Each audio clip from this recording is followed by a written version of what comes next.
अभी मैं कुछ दिन पहले ऑपोजिशन पार्टीज के लीडर्स के साथ गया और अब हम कांग्रेस पार्टी के जो सीनियर लीडर्स हैं उनके साथ गए।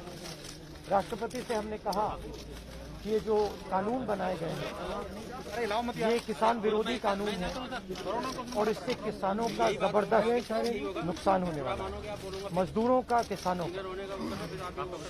सरकार ने कहा था कि ये कानून किसान के फायदे के हैं और देश को दिख रहा है कि किसान कानून के खिलाफ खड़ा हुआ है। और मैं प्रधानमंत्री जी से कहना चाहता हूं कि ये किसान हटेगा नहीं। प्रधानमंत्री को ये नहीं सोचना चाहिए कि किसान और मजदूर घर चले जाएंगे, नहीं जाएंगे। जब तक ये कानून वापस नहीं लिया जाएगा, जॉइंट सेशन कीजिए और कानून को एकदम वापस लीजिए, क्योंकि किसान वापस नहीं जाने वाला है। और हम सब, विपक्ष की सब पार्टियां किसानों के साथ, मजदूरों के साथ खड़े हैं और खड़े रहेंगे। जिस प्रकार से ये कानून पास किया गया वो भी बिल्कुल गलत था। बिना डिबेट किए, बिना किसानों से चर्चा किए, बिना मजदूरों से पूछे ये कानून ऊपर से थोप दिए गए और इन कानूनों को हटाना ही पड़ेगा, विद्रॉ करना ही पड़ेगा। अच्छा गजेंद्र,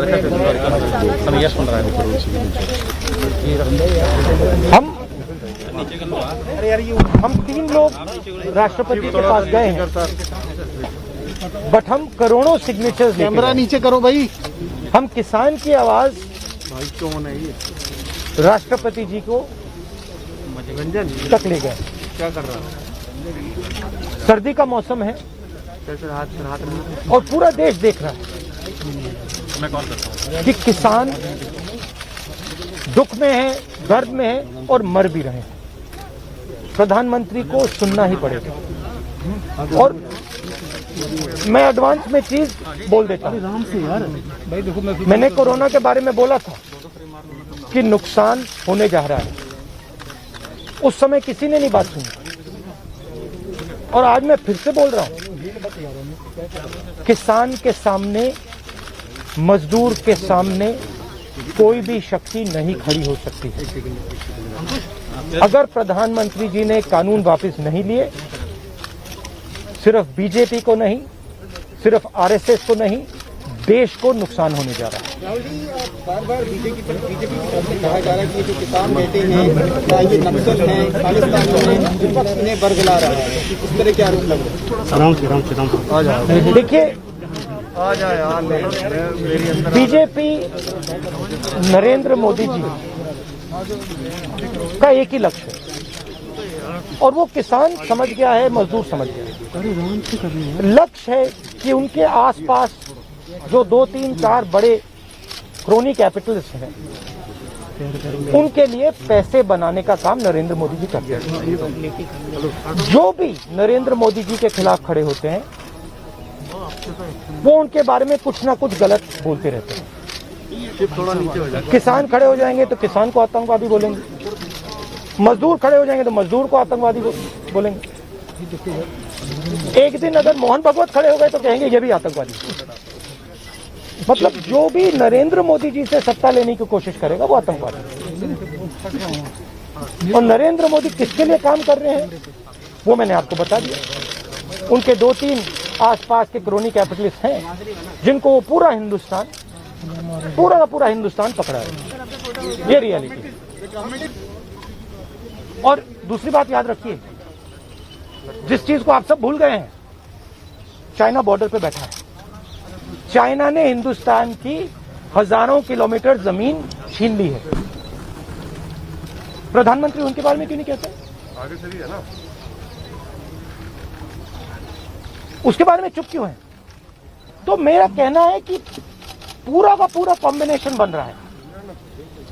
एक तरफ आप अपने सिस्टम को तोड़ रहे हो, आप अपने लोगों को लड़ा रहे हो, आप अपने किसान को मार रहे हो, मजदूर को मार रहे हो, और दूसरी तरफ बाहर से फोर्सेस देख रही हैं, कह रहे हैं कि बहुत अच्छा है, नरेंद्र मोदी हिंदुस्तान को कमजोर कर रहा है और हमारे लिए अच्छी अपॉर्चुनिटी बनने जा रही है। मैं देश को बता रहा हूं, मैं वार्निंग दे रहा हूं कि आप देखिए क्या हो रहा है। और मैं आपको भी कह रहा हूं, प्रेस वालों को भी कह रहा हूं, मैं समझता हूं कि आपको सैलरी मिलती है और आपके लिए बहुत मुश्किल है, मैं समझता हूं बात, इसलिए आप नहीं कह पाते हो जो आपको कहना है। जी जी बिल्कुल ठीक है। मगर आपके देश को, हमारे देश को बहुत जबरदस्त नुकसान होने वाला है। बहुत डेंजरस रास्ते पर ये देश चल रहा है, ये मैंने कहना। कांग्रेस के नेताओं को डिटेन कर लिया गया है। आप लोग मार्च लेके यहाँ पर आ रहे थे, अभी जो है कांग्रेस के तमाम एमपी को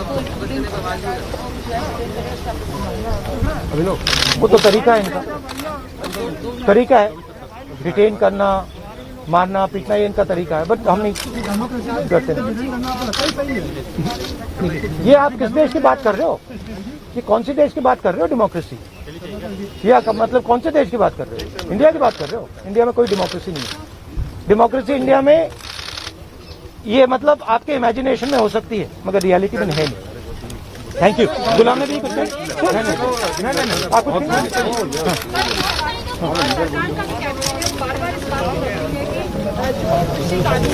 हम सर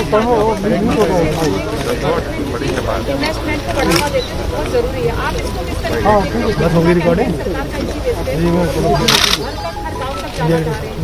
सवाल ये है इन्वेस्टमेंट कौन करेगा और इन्वेस्टमेंट का फायदा किसको मिलेगा? सवाल ये है।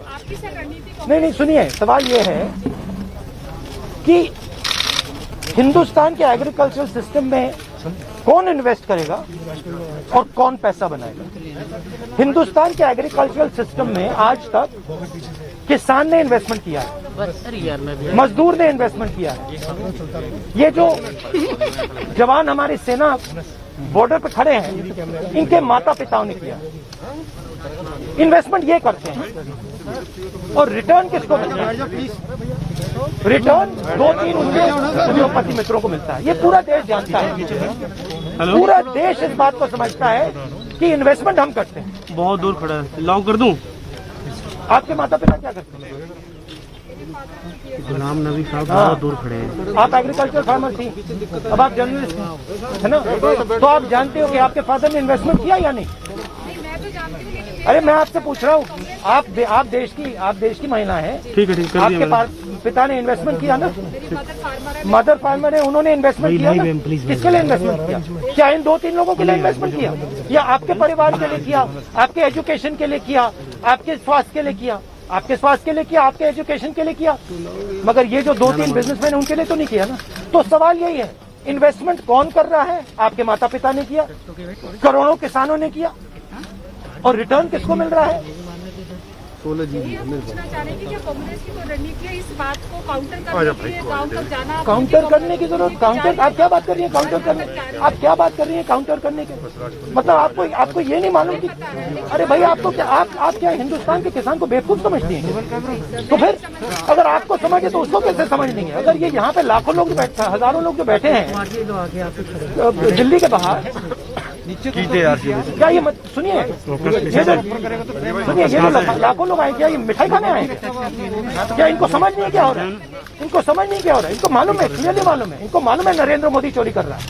इनको मालूम है कि ये दिन भर इन्वेस्टमेंट करते हैं, 24 घंटा इन्वेस्टमेंट करते हैं और उधर इन्वेस्टमेंट कहीं और जाता है, रिटर्न कहीं और जाता है।